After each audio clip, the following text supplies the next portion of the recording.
Ok, donc maintenant, je vais vous présenter la manipulation numéro 12. Et ici, ce sera la manipulation numéro 7. Et elle s'intitule Connexion via SSH et qui est entre guillemets sécurisée. Ok, alors, on va d'abord se lancer dans la création des fichiers, hein. Je vais vous montrer les fichiers. Voilà, PC1, PC2, PC3. Shared, faut pas le créer, il va se créer tout seul un peu plus tard. Labconf, PC1 Startup, PC2 Startup, PC3. Ok. Je vais ouvrir tout ça pour que vous puissiez vérifier euh, que votre truc est le même. Et on utilise toujours, hein, depuis. Donc SSH, c'était. On utilise aussi. Enfin, pardon. Je vais reformuler les choses. Donc les fichiers, en fait, ce sont les mêmes que lors de la création de ce dossier. Donc en fait, c'est simple, on a juste dupliqué ce dossier et qu'on a renommé pour SSH et Telnet pareil. Et alors aussi pour même chose pour cette manipulation. Ok. Donc voilà, je les remets au cas où, hein.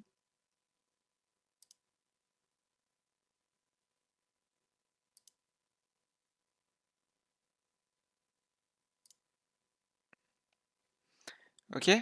Alors maintenant, on va lancer la manip.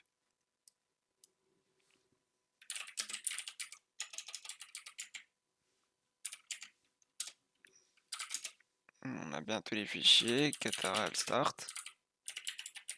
Voilà, au moment où vous commencez à capter un petit peu comment fonctionne Katara, comment fonctionnent les manips. De toute façon, c'est très souvent la même chose. Donc, quelques commandes près. Ok. Et donc, en fait, le but de cette manip, c'est qu'on va utiliser le PC3 pour écouter la conversation entre PC1 et PC2. Ok. Sauf que PC1 et PC2 vont être connectés via SSH. Et pourquoi c'est sécure? C'est parce que normalement, avec SSH, le PC3 ne pourra pas lire le mot de passe que l'on va taper pour se connecter avec la connexion SSH. Et donc c'est à ça que sert cette manipulation, c'est pour démontrer que le PC3, donc le pirate, ne pourra pas lire les informations personnelles euh, lors de la communication entre un PC vers un autre, et ce, même si il est dans le même réseau local que ces deux-là. Ok. Alors on va commencer par aller sur PC1, faire un add user. Je vais l'appeler WIS comme d'habitude.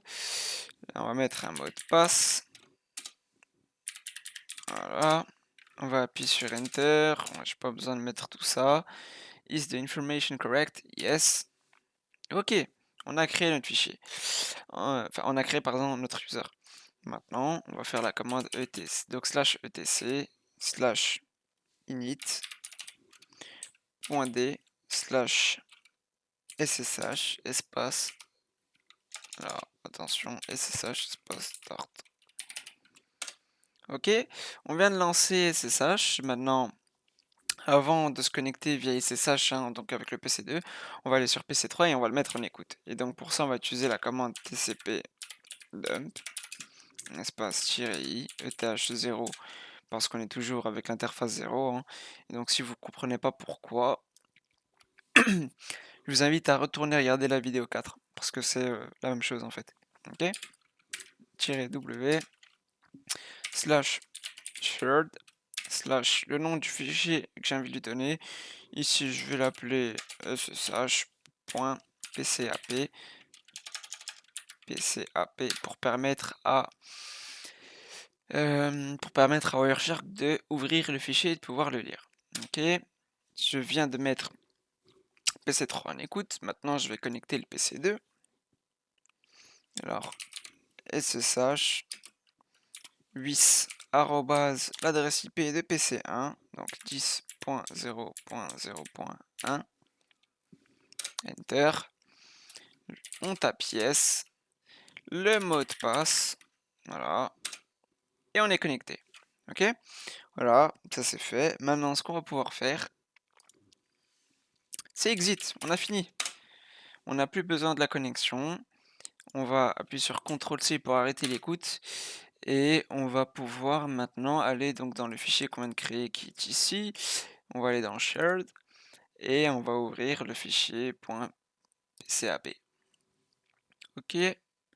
Alors, on a la communication. OK. On a donc la communication entre PC1 et PC2 qui a été enregistrée par PC3. Et on a alors la partie SSH. Et si on descend un tout petit peu, voilà. On a dans la SSH, donc ici c'est toutes les parties, donc tout ça c'est pour on va dire se mettre en place, etc.